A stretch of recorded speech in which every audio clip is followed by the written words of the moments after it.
buenos días, muy buenas tardes, muy buenas noches, según donde nos esté viendo, a la hora que nos esté viendo. Aquí estamos de nuevo para una nueva entrega, una entrevista aquí en su canal con té de teología. Y hoy nos tomamos el té con Elías Quesada, precisamente gracias Elías por lo he dicho en varios vídeos, pero ahora personalmente, gracias por este detalle, este obsequio que es maravilloso. Él es para quien no lo sepa, él es el que me mandó la taza que me fascina. Así que, Es que sin más, lo veía un regalo necesario. sí. Lo veía un Gracias. regalo necesario porque estamos hablando que el canal se llama con té de teología. El té se toma en taza, pues tiene que haber una taza con el logo. Y faltaba la taza, ¿no? Y bueno, el día ha provisto la taza.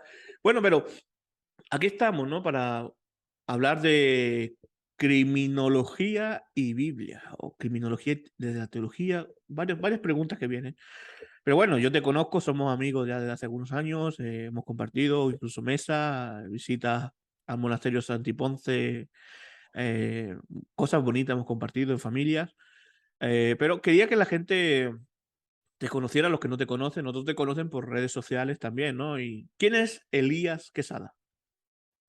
Bueno, en primer lugar, hermano, agradecerte la oportunidad de estar aquí en este canal, que la verdad está siendo de mucha bendición y de edificación. Las entrevistas que realizas y los artículos que cuelgas y demás, las grabaciones acerca de nuestra historia, tristemente a veces un poco olvidada. Pues bueno, ¿quién es Elías Quesada? Elías Quesada, primeramente decir que soy un feliz esposo y padre de 3 hijos. Recientemente nació el tercero. Soy español, soy miembro de las fuerzas y cuerpos de seguridad del Estado por más de 14 años, estudiante de criminología en la Universidad Internacional de La Rioja. También soy egresado del Seminario Teológico Sefobán en su sede en Ciudad Real, concretamente en el municipio de Valdepeñas. Pero sobre todo me gusta decir que soy un discípulo de nuestro Señor y soy una Amén. persona que procura cada día renovar mi entendimiento para comprobar cuál es su voluntad. Procuro cada día acercarme a la escritura, como hemos hablado tantas veces, con una actitud de querer aprender, de querer que me moldee, de que ni muchísimo menos lo sé todo, de que tengo mucho por aprender y tengo mucho por trabajar. Amén. Muy bien. Qué interesante, ¿no? Y bueno, has dicho que eres miembro del Cuerpo de Seguridad del Estado. Y bueno, ¿y cómo nace aparte de, bueno, me imagino que por profesión, pero sin entrar mucho en este campo, cómo nace la curiosidad por la criminología en tu vida? Fíjate que a la criminología llegué, permíteme la expresión, por casualidades de esta vida.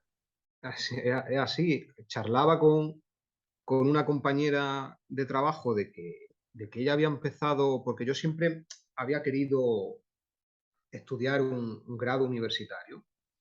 Y comentando en una charla, me comentaba que había empezado a estudiarlo, que había empezado a distancia y tal, me contó la manera en la que estudiaba, cómo lo hacía, también cómo lo compaginaba con los servicios y demás.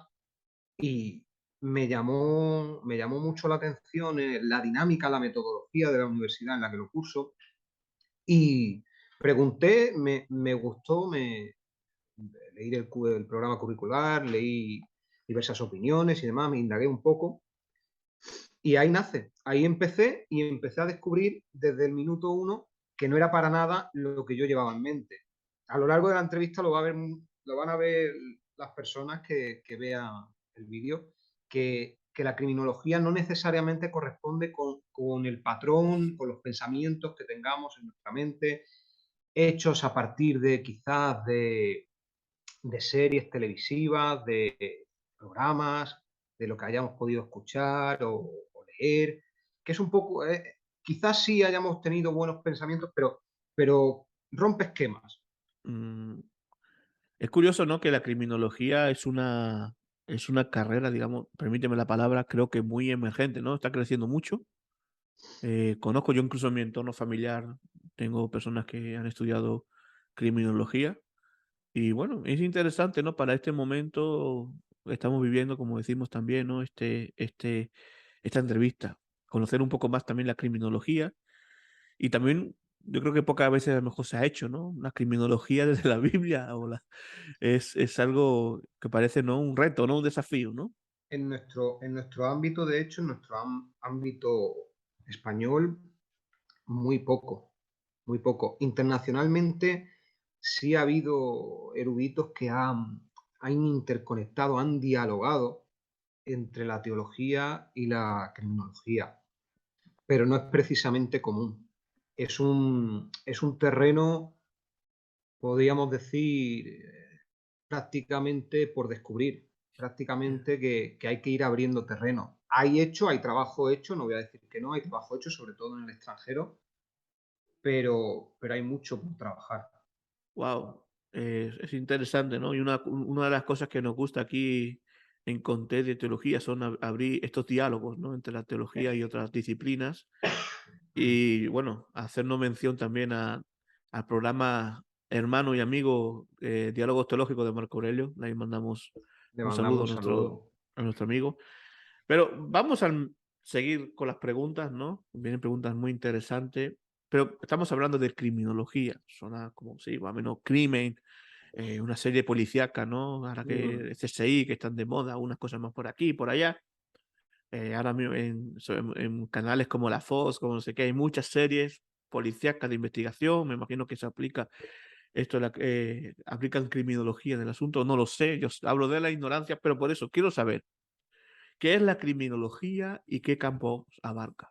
Bueno, en palabras del criminólogo español Antonio García Pablos de Molina, que es toda una institución en criminología aquí en España y en el extranjero, podríamos decir, la criminología es la ciencia empírica e interdisciplinaria que tiene por objeto el estudio del crimen, el delincuente, la víctima y el control social del comportamiento desviado. Desde ese aspecto podemos decir que es una ciencia que está basada en la investigación, está basada en la experiencia, por eso lo de empírica. Interdisciplinaria precisamente es porque se nutre de diversas disciplinas para crear lo que conocemos como criminología. Se nutre de la psicología, se nutre del derecho, se nutre de la sociología, se nutre de la psiquiatría, se nutre de las ciencias forenses, se nutre de un largo etcétera, para hacer todo el abanico que abarca. ¿Qué ocurre? Eso son palabras de García Pablos, como digo. En palabras mías, es la ciencia que estudia, primero, la realidad del crimen o delito, es decir, de un ilícito, de algo que traspasa las líneas que las sociedades tienen marcadas. En segundo lugar, de que hay un actor que es el delincuente, que es el que traspasa esas líneas. Tercero, que hay una víctima, que es el que recibe esa acción normalmente. Y cuarto, que hay una serie de conductas desviadas sobre las cuales hay que ejercer cierto control social. Y eso básicamente podría ser la definición de criminología.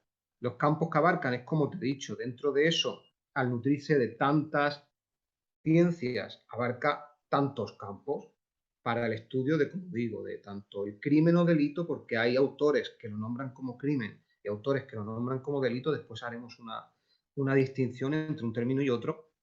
Hay autores que dicen uno o dicen otro, pero en este aspecto podemos decir que son sinónimos para Ok. el estudio del que realiza el hecho, del que lo recibe y de las conductas desviadas.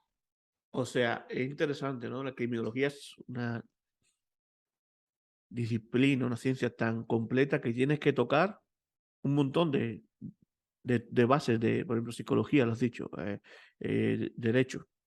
O sea, tienes que saber un poco de todo en esas Uh -huh. líneas, ¿no? Totalmente.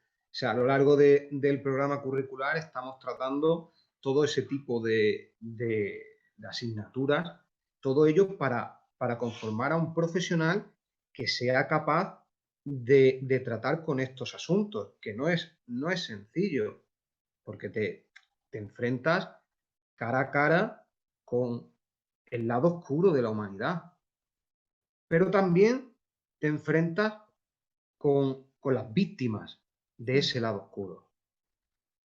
Wow, qué tremendo.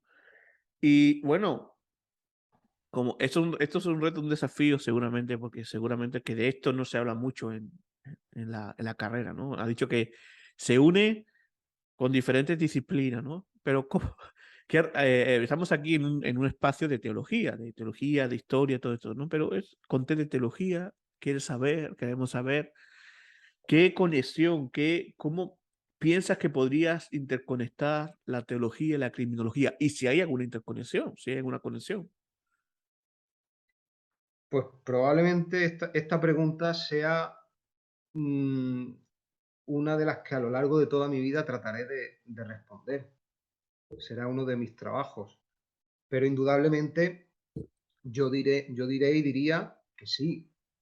De hecho, voy a citar a un autor español que es Antonio Beristain. Este hombre fue, ya falleció, un gran criminólogo y también estudió teología. Mm, Y él nos habla en sus trabajos de cómo necesariamente, al ser la criminología una disciplina interdisciplinaria, valga la redundancia, cómo necesariamente tiene que dialogar también con la teología. Pero es que quien haya estado un poquito atento a lo que he comentado, la escritura como nuestro texto fundamental, la Biblia, es que trata del crimen, trata de delitos, trata de las víctimas, trata de los delincuentes, trata del control social, trata de todas y cada una de las cosas, desde cómo se puede conformar la psique de un criminal, el motivo de por qué es criminal, a cómo darle solución a ello. Es que de todo eso trata la escritura, trata la Biblia. entonces, quiere decir que desde una perspectiva panorámica de la Biblia, ¿no? Sin entrar en detalles ahora, que posiblemente entraremos más adelante, ¿no? A lo largo de la entrevista. Desde una perspectiva panorámica de la Biblia, se puede hablar entonces de una relación entre criminología y Biblia, ¿no? Lo que está. Totalmente, totalmente. Vamos a ejemplos sencillos.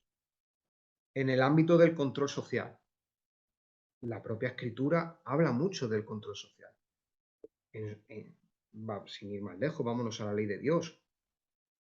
Ahí se marcan límites a la sociedad. El control social básicamente es el que ejerce la sociedad representada, digamos, por los gobernantes para que la gente no se salga de esas líneas que tiene marcada la sociedad. De como dice, tu libertad empieza y termina donde está la mía. De que hasta aquí, un ejemplo muy sencillo, el propio ordenamiento del tráfico. Esta es una señal de prohibida, eso es un control social. Tú por esa calle no puedes pasar. Eso correspondería a un control social formal. Es una señal que te está prohibiendo pasar por esa calle. O la señal de prohibido fumar. Es una señal que te prohíbe en ese lugar fumar. Ese es el control social formal. Pero es que existe luego también un control social informal, que es, por ejemplo, si hay una señal de prohibido fumar y estás fumando, una persona que pasa por allí y te ve y te está echando una mirada de reproche. Eso es un control informal, que no es el ejercido por las instituciones. Es que de todo eso nos cuenta la escritura.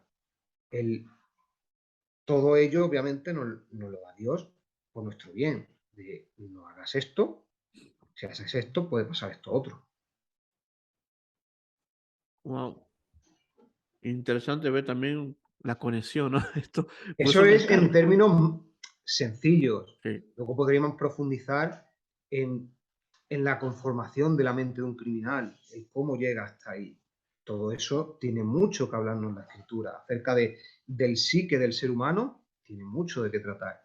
Y es que necesariamente debería de mantener un diálogo activo la criminología y la teología. Es que, y aquí va relacionado con la siguiente pregunta que te voy a hacer, ¿no? O sea, estamos hablando de reglas. Las reglas están puestas directamente porque son necesarias debido a que el ser humano inflige reglas, o sea, la totalmente. incumples.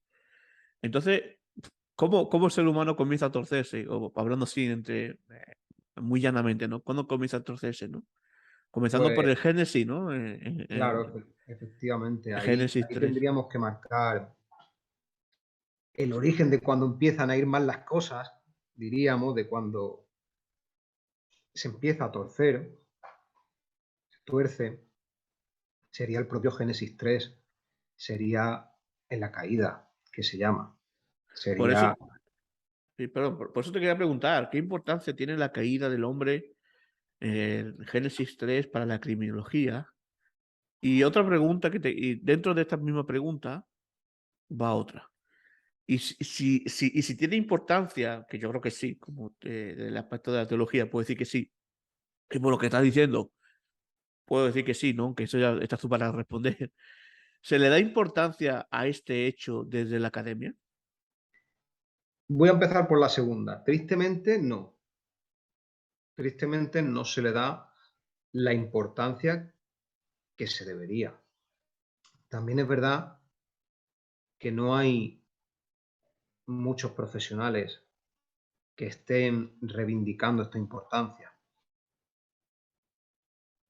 Eso, punto de partida. ¿Dónde empieza el ser humano a torcerse? En Génesis 3. Y es algo que atrae mucho en la criminología de la gente y demás, es el estudio del mal. Porque claro, desde Génesis 3, desde la desobediencia de Adán y Eva, todos llevamos el mal dentro. Pero claro, tenemos que observar, y ese es el estudio de la criminología, que existen ciertos factores endógenos y exógenos que hacen que ese mal que llevamos nos lleve a cometer los peores actos, entendiéndose como los peores actos incluso llegar a matar. Porque los malos no siempre matan, pero hay que tener en cuenta que siempre hacen daño, sea de una forma o de otra. Y claro, esto es un poco como un, no sé si has tenido de crío, como un caleidoscopio. ¿Has tenido un caleidoscopio? Es este instrumento que es como un telescopio que tú lo miras y no es que te esté dando una imagen de la realidad aumentada, sino que tú estás viendo una serie de prismas con colores, con diferentes aristas y demás. El mal es así. El mal tiene muchas aristas, muchas caras y muchas formas de mirarlo. Porque claro, desde ahí, ante Dios todos somos pecadores, ante Dios todos tenemos mal dentro. Somos una raza caída. Pero claro, no todos nos convertimos en Ted Bundy, un asesino en serie. Mm. No todos nos convertimos en el arropiero, que era otro asesino en serie. Hay ciertos factores que influyen en eso. De hecho, fíjate, en 2018, por parte de investigadores, y aquí vamos a recordar a otro amigo nuestro, por parte de investigadores de la Universidad Alemana de Ulm, que si Mm. no me equivoco es nuestro amigo José Hutter, es de Ulm, Sí. pues, investigadores de la Universidad de Ulm con investigadores de otra universidad danesa llamada Koblet Landau, estos estudios que realizaron expresan que estos comportamientos desviados, estos matices, estos parámetros de comportamientos desviados que existen todos, tienen un núcleo común que se llama el factor D, o lo han llamado así, el factor D. Es decir, el egoísmo, el comportamiento disocial, el comportamiento antijurídico, toda esta clase de comportamientos llevan un origen único que también se puede evaluar. Sobre todo, se tiene que tener en cuenta, son signos de alarma, la pérdida de empatía. Eso es un signo de alarma, claro, en una persona, para saber que esa persona, permitiéndome la expresión, tiene, esa persona está averiada. ¿Me explico? Sí. Esa persona tiene un problema serio y puede afectar a los demás. Y, y claro, aquí es donde entronca también, porque claro, la teología no solo es teoría, la teología también es práctica y es vida. Es un quehacer teológico, es un desempeño. Yo pienso que la criminología tiene mucho que dialogar con la teología, pero y más aún en la práctica, como estamos hablando, porque ten en cuenta, tú eres pastor, a tu congregación llega todo tipo de personas y a veces estos propios Ted Bundy o múltiples asesinos en series que ha habido a lo largo de la historia, no, a priori no se les ve un comportamiento que harían saltar las alarmas. Es, es sabiendo, es indagando un poco en estas disciplinas cuando podríamos tener elementos de juicio para saber si cierta persona que nos acompaña todos los domingos, verdaderamente habría que derivarlo o no derivarlo a un profesional sanitario y que saltasen nuestras alarmas. Muy bueno que estás diciendo.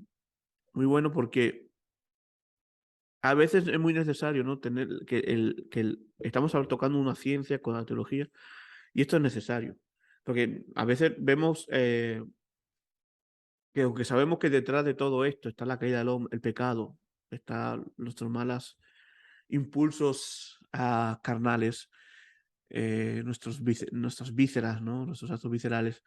Pero has dicho algo que me parece muy interesante, ¿no? Muchas veces hemos caído los pastores o cristianos en general en orar para expulsar demonios.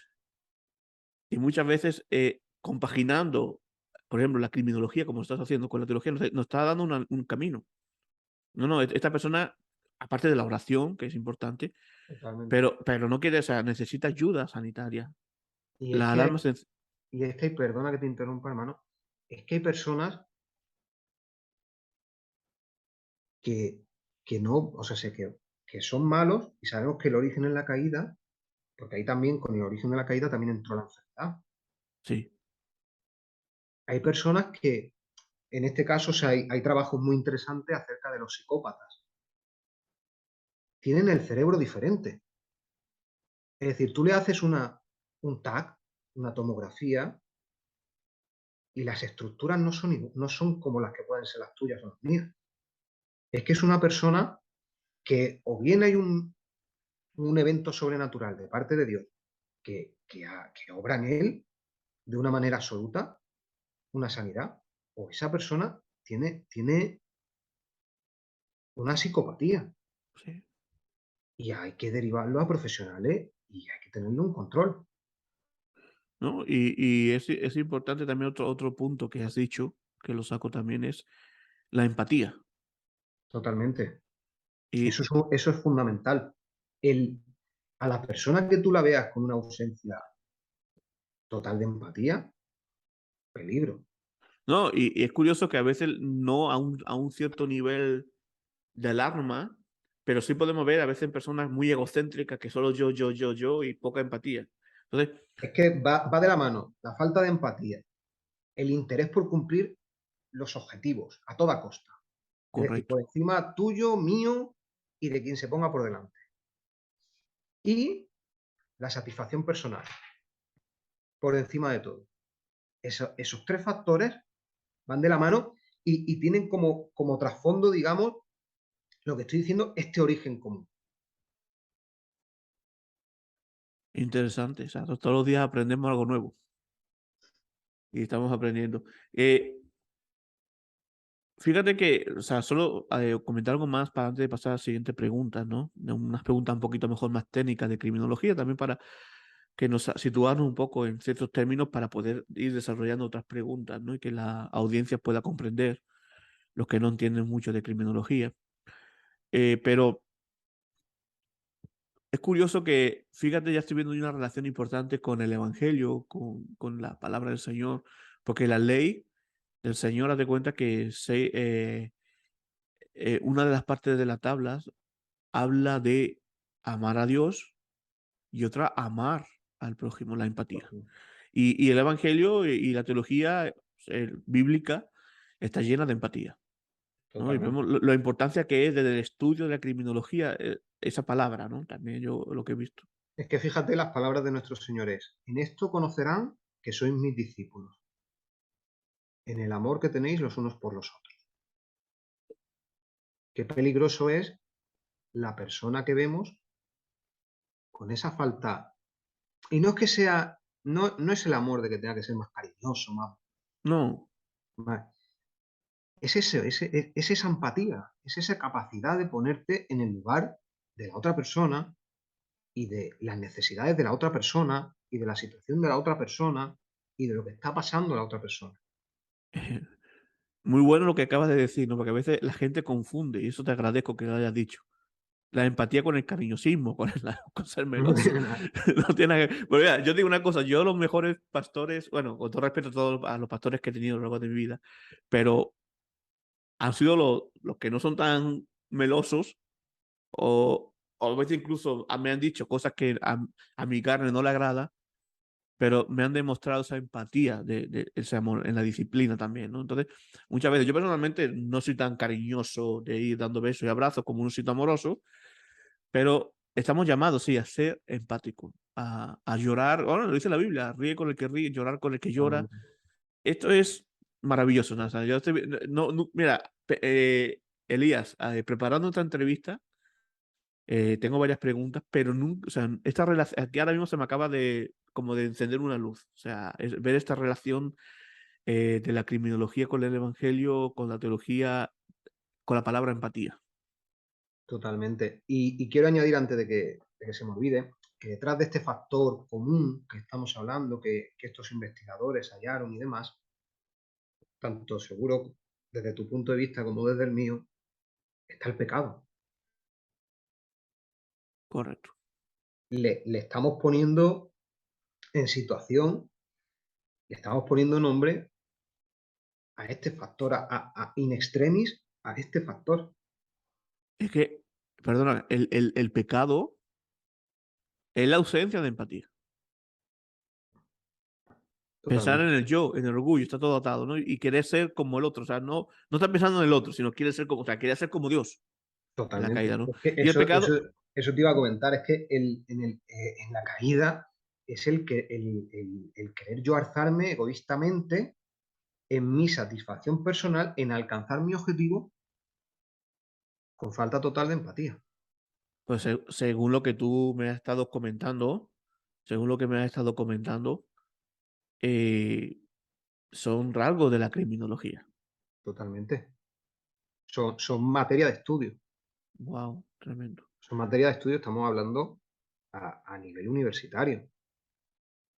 Eso da para una buena monografía, artículo, incluso una tesis. Sí lo da. El, el problema puede venir de quién publica esa tesis. Claro, porque en extremis se van a basar en que son cosas no comprobables, entre comillas. Bueno, Es decir, es em- se define por ciencia empírica la criminología. La teología en muchos aspectos dogmática. Son dogmas que aceptamos y que creemos y que para nosotros son comprobables. Pero claro, en materia científica, a la academia no va a ser fácil encontrar quién publique eso. En cambio, quizás no en la Academia de Criminología, pero sí podamos abrir camino en la Academia Teológica, porque los teólogos sí sí. van a tener esa base.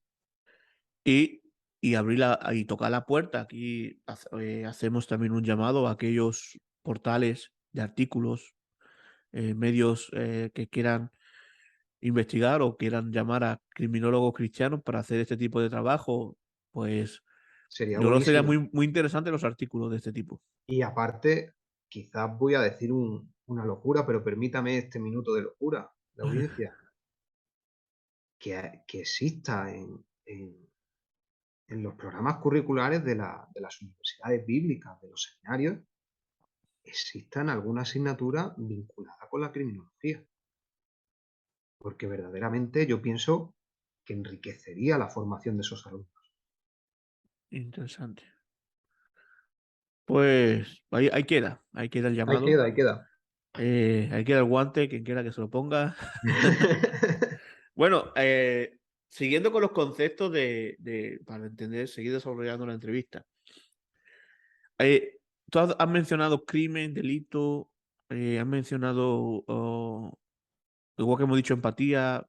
Vemos como todas las disciplinas, los conceptos son importantes, ¿no? Entonces tenemos que entender qué son los conceptos y qué es un delito y qué elementos componen un delito. Mira, podemos definir, o nuestro ordenamiento jurídico, nuestro código penal, define delito como acciones y omisiones dolosas o imprudentes penadas por la ley. Aquí creo que es conveniente citar un principio del derecho que es el principio de legalidad, que viene, podemos exponerlo con la expresión latina nulla poena sine lege, es decir, no hay pena sin ley. ¿Qué podemos decir entonces del delito? Porque hemos dicho son acciones y omisiones dolosas o imprudentes penadas por la ley. Para que sea delito, punto número uno, tiene que haber una ley que lo recoja. Si no hay una ley que recoge el ilícito, lo descrito, no, no es delito. Tiene que haber una acción o una omisión. Acción es una parte activa, omisión es algo que omite, una actividad que tendría que haber desarrollado la persona X. Dolosa es con intención, con intencionalidad, o imprudente es no cometiendo las pertinentes medidas para que eso no ocurra. Eso básicamente sería la definición de delito un poco desgranada. ¿Qué diferencia tendría con crimen? Crimen sería, digamos, también delito, pero con una connotación reservada a delitos más graves. Normalmente crimen se reserva para matar o herir de gravedad a otra persona. Ujú. Y creo que para que haya un crimen, ¿no? Tiene que haber también bueno, la escena del crimen, sí, seguramente un plano, no sé, y medios, ¿no? Un medio. Por ejemplo, no sé si esto es muy de película, no hablo de la ignorancia, ¿no? No, pero Cuando sucede, por ejemplo, un crimen, tienen que encontrar el arma, el medio, por ejemplo, con el que se ha efectuado este crimen, ¿no? Para que sea como prueba. Muchas veces no se encuentra el arma, no se encuentra, o el cuerpo. Entonces, es más complejo de lo que aquí podamos tratar en el ratito que vamos a hablar. Y todo dependería luego, verdaderamente, como has dicho, de las pruebas que tengamos y a dónde conduzcan. Y eso ya se vería en sede judicial si esas pruebas son válidas, se han obtenido legalmente, que esa es otra, tienen que haberse obtenido de cierta manera para que puedan valer en sede judicial. Todo eso pues, se vería durante la instrucción del procedimiento, durante el sumario. Pero aquí creo necesario hacer una distinción entre dos disciplinas, porque hay gente que lo confunde. Una cosa es criminología, que lo hemos definido hace unos minutos, y otra es criminalística. ok, Son dos cosas diferentes. La criminalística sería la disciplina que estudia los delitos, que examina de manera técnica. ok. Son los que, por ejemplo, aquí en España desempeña esa función los equipos de policía judicial. hacen una labor técnica. La escena del crimen es fácil la descripción. La escena del crimen es donde se haya llevado a efecto o donde se haya planificado una acción dolosa, una omisión de un delito, básicamente. En esa escena vamos a poner el ejemplo clásico, es un homicidio o un asesinato. Se encuentra el cuerpo, típico lugar, vamos a poner la calle. A esa escena habría que preservarla y llegarían los equipos de criminalística. Los Ellos CSI. serían, sí, para que la audiencia entienda, Sí. sería algo así como el CSI. Llegan allí y son los responsables de buscar los indicios, los vestigios, las pruebas, recopilarlas, clasificarlas y darles esa garantía legal. Dentro de la criminalística existen múltiples disciplinas. Podríamos hablar de la balística, podríamos hablar de la dactiloscopia, podríamos hablar de múltiples campos. Pero es esa la distinción. El criminalista va a la escena y recoge esos vestigios. Luego el criminólogo haría un perfil de quién ha podido ser o cómo puede ser el autor de ese hecho. Wow. Hablando de perfiles, Elías, hablando de perfiles, y curiosamente en la escena que has puesto, el crimen de un homicidio, se me estaba viniendo a la cabeza Caín y Abel. Y hablando del caso de Caín y Abel, desde una perspectiva de criminología, se puede decir, dentro de ese crimen, cuál fue, o sea, cuál fue el plan, qué medios pudieron ser usados para la importancia del crimen, para hacer el crimen. Y la escena del crimen fue importante en este caso. Pues mira, es un poco complicado, verdaderamente. Estoy buscando el texto también para tenerlo delante. Es un poco complicado, miles de años después, como estamos nosotros, evaluar una escena, pues no estamos allí. Pero, y no tenemos un sumario instruido, no tenemos una serie de cosas, pero vamos a hacer una simulación, por así decirlo. Vamos a hacer una aproximación. Por cierto, antes de dar la pregunta, esta pregunta está patrocinada por Marco Aurelio Álvarez, que es nuestro amigo que es penalista, por eso a lo mejor tiene palabras más técnicas. Saludos. Tienes el saludo a Marco Aurelio. Es una muy buena pregunta. La pregunta es magnífica. Y vamos a dejar un poco la aparte o en paralelo, vamos a ir paralelo, digamos, vamos a dejarla a un lado, la enseñanza teológica que tenga este pasaje. La criminología, cuando te pones a estudiar teorías criminológicas, tratan de datar cuándo fue el primer crimen. Los especialistas hablan de unos inicios mitológicos, de la antigüedad y demás. Fíjate, para nosotros los que nos movemos en el campo de la teología, nosotros lo tenemos datado. El primer crimen fue Caín y Abel. Fíjate, ya partimos de esa base, de que nosotros ya tenemos datado cuándo fue, porque para nosotros es un evento histórico. Esto pasó. ¿Qué ocurre? Podemos ver en la figura de Caín lo que te he comentado hace unos momentos. Él perseguía un objetivo personal a toda costa. Él, él le daba igual el resto, por encima incluso de la vida de su hermano. Pero él tenía un objetivo. Él tenía también, como estamos hablando, empatía ninguna. No tenía empatía ninguna por su hermano. Para llegar a matarlo, ¿qué empatía no está demostrando? Ninguna.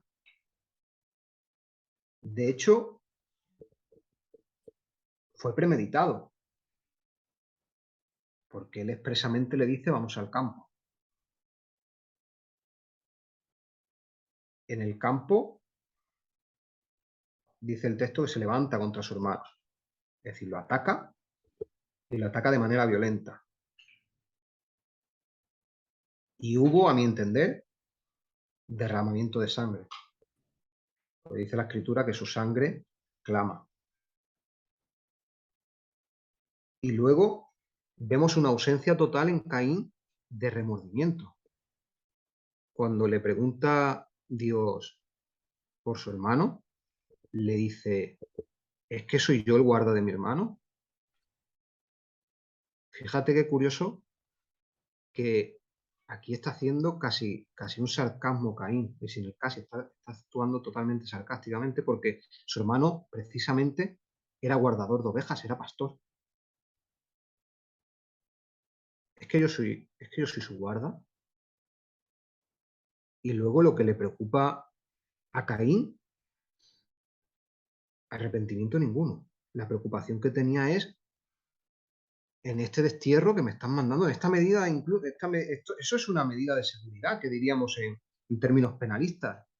Lo está condenando a vagar. En este destierro que me están mandando, a mí me pueden matar. También me puede pasar lo que yo le he hecho a mi hermano. Ujú. Y fíjate que aquí tendríamos una primera medida de control social, porque dice que Dios le pone una marca para que nadie le haga nada. Fíjate, desde ya las primeras páginas estamos viendo criminología, Ujú. estamos viendo un control social, porque si no lo podrían, perfectamente lo podrían, como él dice, me pueden matar. Y en él vemos ya esos efectos del pecado, Ujú. totalmente. Vemos esa ausencia de empatía, esa persecución de mi interés personal. Yo quiero ser el mejor y por encima de quien sea. Y claro, como Dios que me ha llamado al orden, yo a Dios no le puedo matar. ¿A quién voy a matar? Voy a matar al que Dios le ha dicho que lo está haciendo bien. Bajo mi punto de vista, aquí cabría la posibilidad, claro, tenemos pocos datos, pero bajo mi punto de vista, aquí se podría entender que se cometió asesinato, porque el asesinato y el homicidio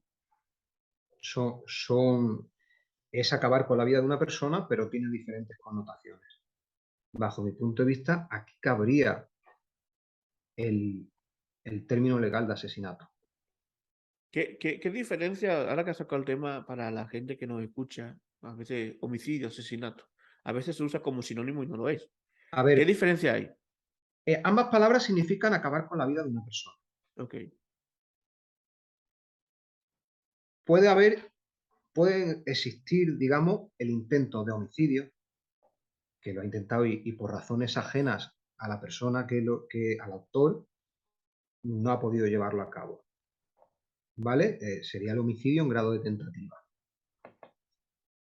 La connotación en nuestro ordenamiento jurídico es que en el asesinato, Hablamos del ordenamiento jurídico de España, claro, porque gente que pero, nos escucha de diferentes lugares, no sé cómo funcionará ahí.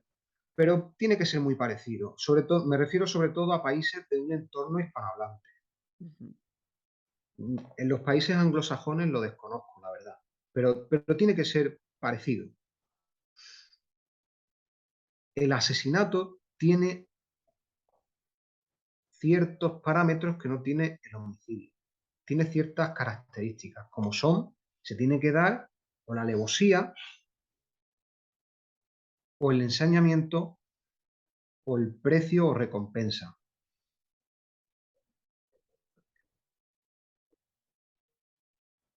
Ujú. Eso sería o haber cometido el homicidio, que en este caso se transformaría en asesinato, se instruiría por asesinato, con alevosía, con ensañamiento, o por precio o recompensa. Es tremendo, Elia, lo que estás comentando, y es una pena que aquí solo tengamos más o menos una hora porque estás tocando conceptos que lo escuchamos muy comúnmente, infelizmente, en los telediarios, en las noticias, alevosía, ensañamiento, no sé qué.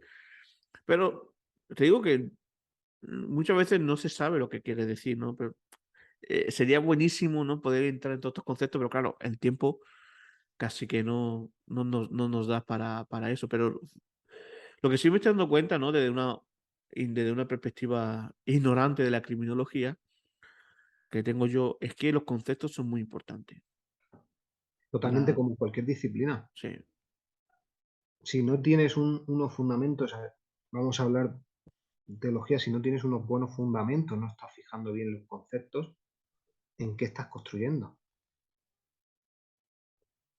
Porque los fundamentos, al final, nuestro cimiento, nuestra piedra angular es Cristo. Si no estás construyendo en Él, si no tienes los fundamentos que son Cristo, no tienes unos buenos fundamentos de teología, ¿en qué construyes? sí. Pues vamos a Porque seguir, esto, perdona que te diga, es que sí. esto a veces lo vemos en nuestros contextos. Quiere la gente disertar y hablar acerca de temas como bien puede ser la kenosis Y no y, sabe lo que. y no sabe a lo mejor los libros que componen la Biblia. Bueno, fuera de cámara hablábamos, por ejemplo, del caso Theotokos, ¿no? Hace poco que salió, Es verdad, y son cosas que ya se han arreglado, pero muchas veces yo he visto aunque no tiene que ver con la entrevista ahora, pero es teología, yo he visto que muchas veces los debates teológicos comienzan con una mala interpretación del concepto. totalmente. De ahí lo que estamos hablando, de tener buenos conceptos. Por eso. Sí, sí, es ahí donde queríamos llegar. Y es importante los conceptos, ¿no? Vamos a seguir avanzando con las preguntas que tengo aquí. Espero que den tiempo a todas. Ya estamos casi llegando al final de la entrevista. Pero es que son preguntas que tengo que hacerlas, como sea. Es que estas preguntas las hago yo porque son dudas mías también. O sea, que yo quiero saber, quiero aprender. Aprendo mucho con las entrevistas. Hemos hablado del caso de Caín y Abel. En el caso de Moisés con el egipcio, su reacción también que tuvo, esa reacción a huir. Eh, ¿Qué estudio se puede hacer así por encima, no? Tampoco sé que no tenemos aquí todas las herramientas, como tú has dicho también, no estamos allí en el lugar del crimen. ¿Qué estudio se le puede hacer de este caso desde la criminología? Mira, de Moisés sabemos más. No es como Caín y Abel, que los datos que tenemos son muy escasos. De Moisés tenemos más de dónde tirar. Es un poco, no, es muy diferente el caso. Si bien también acaba con la vida de una persona, pero las circunstancias no son ni parecidas. Hay que tener, Elías, sí, perdón que te corte. sí, Aquí sí, podríamos ver, entre el caso de Caín y Abel y el caso de Moisés, ¿podríamos ver clara una diferencia entre asesinato y homicidio? perdón. Por supuesto, porque al final se está acabando con la vida de una persona, pero el homicidio que comete Moisés no es como obviamente no es como el asesinato que comete Caín. Caín perseguía un fin que era en sí mismo él, es decir, el yo exaltarme. Moisés, por el discurso de Esteban, sabemos que el fin que perseguía no era su exaltación personal, el fin que perseguía era la liberación de su pueblo. Y aquí podíamos hablar mucho de los libertadores que ha habido a lo largo de la historia, Ujú. porque ha habido muchos, tanto bíblicos como de nuestra historia secular. En el discurso de Esteban lo dijo que vengó al oprimido y que Moisés pensaba que, porque claro, luego Moisés, él comete el homicidio, lo oculta y piensa que está oculto, que no se ha visto más. Y al día siguiente, al tiempo, cuando intercede entre sus prójimos, entre sus paisanos, es cuando uno le dice, ¿qué me vas a hacer? ¿Lo mismo que le hiciste a aquel?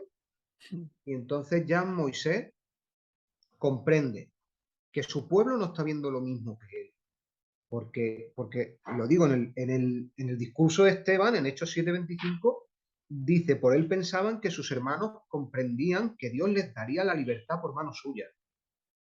Él pensaba que sus prójimos sabían que, que por medio de él Dios les daría la libertad. Pero no, le estaban recriminando, le estaban diciendo, se han matado a aquel.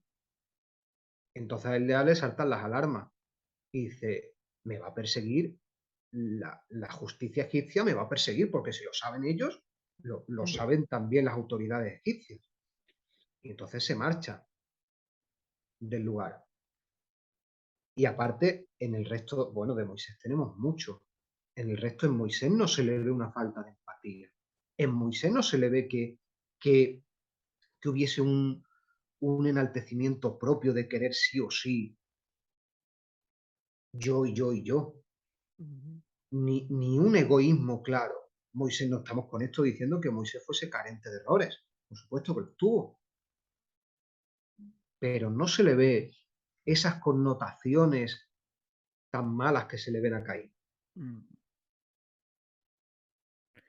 Y es interesante lo que estás comentando, ¿no? Y como dices, de Moisés tenemos muchos de grandes hombres de la Biblia. Por ejemplo, el caso David con Urías, el Eteo, ¿no? Del punto de vista de la criminología, ¿se puede considerar un crimen el hecho de que David mandara a Urías, el Eteo, a primera línea de combate, a una muerte segura? ¿Se puede considerar esto un crimen? Nos metemos en terreno interesante. Yo diría que sí. De hecho, ahí en estos textos no se ve precisamente. Pues claro, volviendo un poquito, permíteme que vuelva un momento a Moisés. Sí.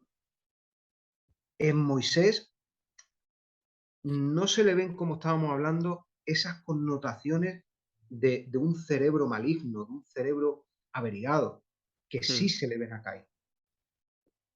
Pero es que aquí, también de David tenemos más textos, ¿vale? Pero si tomásemos solo estos, el texto en el que narra bueno, el David se acuesta con Betsabé, estoy convencido de que no fue con, no, o sea, Betsabé fue porque era el rey. Y esto, si quien ha estudiado un poquito de historia, esa es tu disciplina, los reyes en la antigüedad ya sabemos cómo se comportaban. Betsabé fue porque era el rey. Betsabé tenía su esposo. Y aquí no se ven los mejores precisamente rasgos del rey David. mm, Aquí se le ve un carácter despótico, un carácter verdaderamente de que no está siendo nada empático. Se le ve un carácter de perseguir lo que yo quiero y de mi autosatisfacción, a costa de lo que haga falta, volvemos a lo mismo, y utilizando mi autoridad de rey. Y fíjate que se acuesta con Betsabé, queda embarazada, y por esto digo que es que es completamente un crimen. Llama a su esposo, lo hace venir a la corte con todas las intenciones de que él fuese y se acostase con su mujer para que no puedan decir que el hijo es mío. Pero Urias se mantuvo firme y no fue. ¿Qué pasa? Como no he logrado mi primer plan, que es simular de que el hijo es de Urías, pues claro, si ella hubiese mantenido relaciones con Urías en esos días, puede no estar, pueden claro. decir jamás que el hijo es mío. No tenían en aquel entonces una prueba de paternidad para ello. Pero como mi primer plan ha fracasado, ¿qué voy a hacer mi segundo plan? Me lo quito de en medio. Lo mando al fragor de la batalla. O sea, premeditado. Y ahí donde Total, vemos también el total, crimen, no es solo que se mancha las manos, sino que totalmente. Es que ahí vemos, y quizás si alguien nos estuviera escuchando, pues luego voy a dejar bien el rey David, pero si alguien nos estuviera escuchando, algún judío nos escucha, nos apedrearía quizás. Pero es que aquí se le ve al rey David, se le ve la peor de las mentes macabras. Es que se le ve capaz de llegar al extremo que llegó. Y todo por encubrir su pecado. Pero fíjate, perdón que te corte. Tú has dicho lo que nos apedrearían, pero no, no nos tienen que apedrear al revés. Esto ensalza la misericordia y la grandeza de Dios, ¿no? Efectivamente, ahí es donde voy al segundo, pero lo decía porque hay gente que al rey David lo tiene como el gran monarca idealizado y demás. Error. Y en estos textos lo vemos. Pero la diferencia entre David y Caín es que en David hubo arrepentimiento. Correcto. En David, al final, tras la llamada de atención, hubo arrepentimiento. Y ese es otro hándicap fundamental en si una mente está o no, en qué grado está estropeada. ¿Es capaz o no es capaz de arrepentirse? Porque Mm, Caín no tuvo ningún tipo de arrepentimiento. Y tuvo también un diálogo con Dios. Y en él no hubo arrepentimiento ninguno. Pero en cambio en el rey David, que por medio del profeta fue llamado al orden, y ahí vemos un tema muy interesante que se llama proyección. El rey David, cuando le está diciendo el profeta Natán, hay un pastor, una pastorcita, tiene una ovejita, ajá. tal. Toda la historia que le cuenta, y le dice, ¿de qué es digno este hombre? De muerte, hay que matarlo. Eso no era lo que prescribía la ley de Dios por el ilícito penal que le estaba contando Natán. La ley de Dios prescribía el resarcimiento de lo que había sustraído esa persona. Pero él dice, digno de muerte. Está proyectando en el otro de lo que es digno él. Porque él sí era digno de muerte por lo que había cometido. Y proyecta en la historia, proyecta en esa persona que se supone que había sustraído una ovejita, lo que él merece. Interesante. No, no, pero qué maravilloso ver este pasaje desde un estudio, desde una visión criminológica. La verdad que siempre es bueno. Pero bueno, David tuvo un hijo después, Salomón, que bueno, también tuvo sus meteduras de pata, era muy, tenía un montón de mujeres y por ahí no vamos a entrar en esa historia ahora, ¿no? Pero si algo llama si algo llama la atención, que Salomón, precisamente hijo de esta relación, tiene una cuestión en la cabeza que es mucha sabiduría. Y me imagino que la criminología es importante la sabiduría, el saber, el actuar, no solo el conocer, sino cómo atar, cómo descubrir, cómo ver casos, ¿no? Y bueno, hay un caso que me llama la atención del sabio juez pacificador que fue Salomón, el caso de las dos mujeres y el bebé, cómo lo arregla. O sea, es tremendo, ¿no? O sea, cómo se puede estudiar en el campo de la criminología el caso del bebé con estas dos mujeres que afirmaban ser su madre. En Primera de Reyes, tenemos el pasaje en Primera de Reyes 3 del 16 al 28. Y la primera pregunta, bueno, segunda pregunta en el mismo bloque es, ¿aplicó Salomón aquí principios que se usan hoy en la criminología? A ver, de algo que vamos a hablar ahora, que no hemos hablado hasta ahora en la entrevista, es del llamado informe criminológico, ¿vale? Aquí siempre voy a hablar desde nuestro contexto español, desconozco los sistemas judiciales del resto, pero seguramente serán muy parecidos, ¿vale? Pero desde nuestro contexto, el informe criminológico, el informe que realizan el criminólogo o un equipo de criminólogos, se puede hacer o a instancia de parte, es decir, una de las partes implicadas en un procedimiento judicial, a veces va una persona implicada en un procedimiento, coge el sumario y se lo lleva a un grupo de criminólogos, a un despacho de criminología, y le dice, por favor, quiero que me hagáis una evaluación de este sumario, quiero que me hagáis un informe criminológico, pero os quiero aportar en el caso, lo quiero aportar en el procedimiento que se está siguiendo. O a veces también se hace a instancia de la autoridad judicial, ¿vale? Aquí verdaderamente nos faltarían de este sumario, porque al final esto fue un juicio. Esto fue un juicio. Un entorno diferente y unos hechos que a día de hoy no se nos van a dar. También carecemos de muchos datos, pero fue un juicio, al fin y al cabo. Vamos a hacer, entre comillas, un pequeño informe de criminológico de este juicio. ¿Qué pasa? Aquí vemos un papel que jugaban los reyes en la antigüedad. Hacían de jueces también. Eso es algo que sabemos por la historia, que en ciertas causas actuaban de jueces los reyes. Es más, los reyes, perdón, los reyes, antes de haber reyes, los jefes eran jueces. Correcto, efectivamente. Lo vemos en el relato bíblico. En este caso, el rey Salomón va a actuar de juez. Pero fíjate que actúa de juez con dos prostitutas, con dos, digamos, de los más bajos fondos de la sociedad. Es decir, hasta ese punto llegaba este gran juez. No había, porque claro, no había porque tú te paras, pensábamos a trasladarnos a esa época, no creo que en todas las cortes del entorno de Oriente Próximo, allí no entraban las prostitutas a ser juzgadas, ni a defender su causa, seguro que no. Fue interesante hasta dónde llega la jurisdicción de Salomón.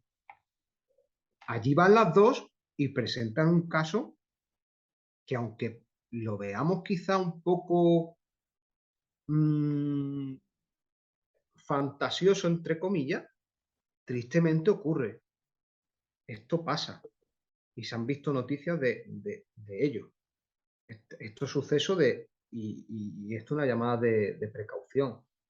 Madres que duermen con su hijo en la cama y no se dan cuenta durante la noche y lo asfixian o se cae de la cama haciéndose alguna fractura mortal y demás. Esto ocurre y esto es una llamada de atención. No es, el relato sabemos que es cierto, que es histórico, que es real, pero es que a día de hoy también pasa. Sí. Presentan estas dos prostitutas, estas dos personas de, digamos, entre comillas, los bajos fondos de la sociedad, apartadas, presentan su caso ante Salomón de que tenían ambas un hijo, duermen con él, no saben quién es el padre, ni idea. Son prostitutas, no tienen ni idea de quién pueda ser el padre de las criaturas. Y una de ellas, su hijo, fallece durante la noche y lo sustituye por el otro. ¿Qué pasa?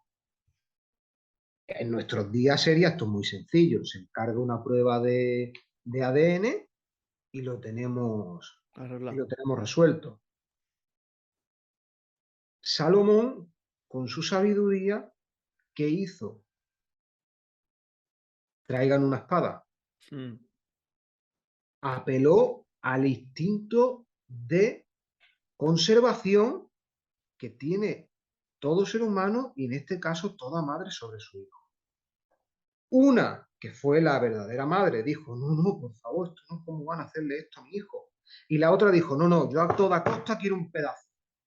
La que no era la madre estaba persiguiendo a toda costa, volvemos a lo mismo, a la satisfacción de sus propios derechos, como factor oscuro de esta persona, en la satisfacción de sus propios intereses, sacó quién era verdaderamente la madre y quién no. Fue una jugada, en aquel momento fue una jugada maestra de lo que podríamos hablar, porque claro, allí sí era válido, aquí a día de hoy no vamos a emplear estos términos, pero en aquel momento empleó una psicología del testimonio brutal. Ujú. Sacó quién era, con una sabiduría ejemplar, quién era y quién no era la madre. Es curioso. Yo esa escena, antes de leerla en la Biblia, la vi muy de pequeño en una película de Salomón Sí, y ya me llamó la atención, ya me llamó la atención y dije, wow, qué maravilla. Era, a mí me llama mucho, mucho de esa historia de verdad. Y quizá, pues, cada uno somos cada uno y habrá personas que a lo mejor no le llama tanto la atención, pero que haya dos prostitutas ante el rey para que juzgue su causa y de la forma que lo resuelve. y de la forma que lo resuelve. Porque Por es un supuesto, papelón, o sea, ¿cómo tú vas a tomar? eso por supuesto, pero que hasta ese punto llegaba su jurisdicción. Y nos habla porque claro, esto es una sombra de nuestro perfecto juez que es Cristo. Amén, ¿Hasta dónde llega su jurisdicción? amén. Hay esperanza siempre en Amén, Cristo. siempre. Y esto es maravilloso, ¿no? Para también dentro del campo de la criminología tener este toque de salud, de esperanza. Por eso, más cristianos criminólogos, por favor, ¿no? Necesitamos también Total, en la sociedad. totalmente. Estoy convencido que hay más. Porque Estoy es, convencido. sí, como el Estoy profeta, convencido. no hay tantos, pues todos los que ven ahí son, o sea, pero Efectivamente. que salgan a la luz, que sean Que salgan, relevantes, ¿no? En todas las herramientas. Ah, efectivamente. mira, muy rápidamente, porque nos estamos pasando tiempo, pero es que esto merece la pena, pero me quedaban dos preguntas, pero las voy a unir en una. Es un desafío, ¿vale? Pero por el bien del tiempo, hemos tocado todo el Antiguo Testamento, no hemos tocado nada del Nuevo Testamento y hoy voy a hacer estas dos preguntas y lo voy a hacer en una pregunta rápidamente. Desde los Evangelios y Jesús hasta el Apocalipsis, teniendo en cuenta también todo el testimonio de Jesús, ¿no? ¿Qué aspecto de la criminología se puede destacar desde todo el Nuevo Testamento, en los Evangelios, en las cartas, en- muy rápidamente? Es Sí, algo que... complejo y daría para bastante más. Hombre, pero por eso Yo, tengo que hacerlo pequeño, si no, yo sé que esto yo da para una destacaría hora más. dos. Yo destacaría dos, ¿vale? Yo destacaría l- la victimología a la luz de Jesús, es decir, el cómo Jesús trataba a las víctimas de la sociedad. Ese sería, es muy bueno de tratar. El cómo a los excluidos de la sociedad los trataba nuestro Señor Jesucristo, a esas víctimas, el cómo los trataba. Y también destacaría la epístola a los romanos porque es un auténtico tratado legal, Ojo. completamente. Y más concretamente de ella el capítulo 13. El capítulo 13 es muy bueno y muy importante a mi entender a la luz de la criminología, porque como bien hemos dicho, estudia textos legales la criminología y como texto legal la carta a los romanos es magnífica, porque el apóstol Pablo en un alegato magnífico deja sin argumento, es decir, deja bajo culpabilidad a toda la humanidad en los primeros capítulos y luego los lleva a la solución que es nuestro Señor Jesucristo. Y en este capítulo, en el capítulo 13 de esa carta, ya en una parte más práctica, como podemos ver en las cartas paulinas, que a veces destinaba la primera parte a doctrina y la segunda a una parte más práctica, en este capítulo 13 vemos el cómo debemos respetar a las autoridades, el por qué debemos respetarlas y el grado que tienen las autoridades de responsabilidad y hasta dónde pueden llegar en esa responsabilidad. Maravilloso, maravilloso, maravilloso. No, pues aquí hemos llegado al final de la entrevista. Hay mucho más tela que cortar. Uh -huh. Yo creo que, mira, ya desde aquí lo voy a lanzar y Elías no sabe nada, se lo voy a proponer públicamente delante de los testigos que nos están viendo. Para Semana Santa sería muy bueno hablar del juicio de Jesús. Sería Entonces, muy bueno. De hecho es otro, o sea, se he destacado estos dos, pero ese es otro que también ha sido muy estudiado a lo largo de la historia y ha sido muy desgranado, desmenuzado y muy bueno. Es un tema muy bueno. Por eso en un par de meses o tres, si no es antes por otra cuestión, pero en 3 meses más o menos, Semana Santa, ya sabemos que tenemos que hacer un programa sobre el juicio de Jesús y comentarlo, sería maravilloso. Y bueno, agradecerte, Elías, por este tiempo, por compartir tu conocimiento. Ha sido una entrevista, creo que muy buena, en el que a mí yo he aprendido bastante sobre ciertos conceptos, ¿no? Y muchas gracias, A Elías. vosotros, hermanos, de verdad, por darme esta oportunidad de poder desde aquí charlar un rato al respecto de estos temas que a mí tanto me interesan y que estoy seguro de que habrá gente en la audiencia que le interesen también y poder reivindicar un poco de que exista más diálogo entre la teología y la criminología y de que ambas se nutran. Y ojalá a raíz de esta entrevista lo escuchen jóvenes que estén estudiando, pensando que van a estudiar, jóvenes cristianos, digan, mira, voy a estudiar criminología, se puede hacer, se puede Sería magnífico. relacionar, ¿no? Y del campo de la teología también tender puentes, ¿no? Entonces, bueno, pues aquí llegamos hasta el final, aquí con té de teología. Hoy no hemos tomado el té con Elías Quesada y os emplazamos a próximas entrevistas y a los vídeos que vienen cada semana relacionados con nuestra historia protestante. Así que Dios os bendiga y que paséis una buena Igualmente, semana. un saludo. Saludos.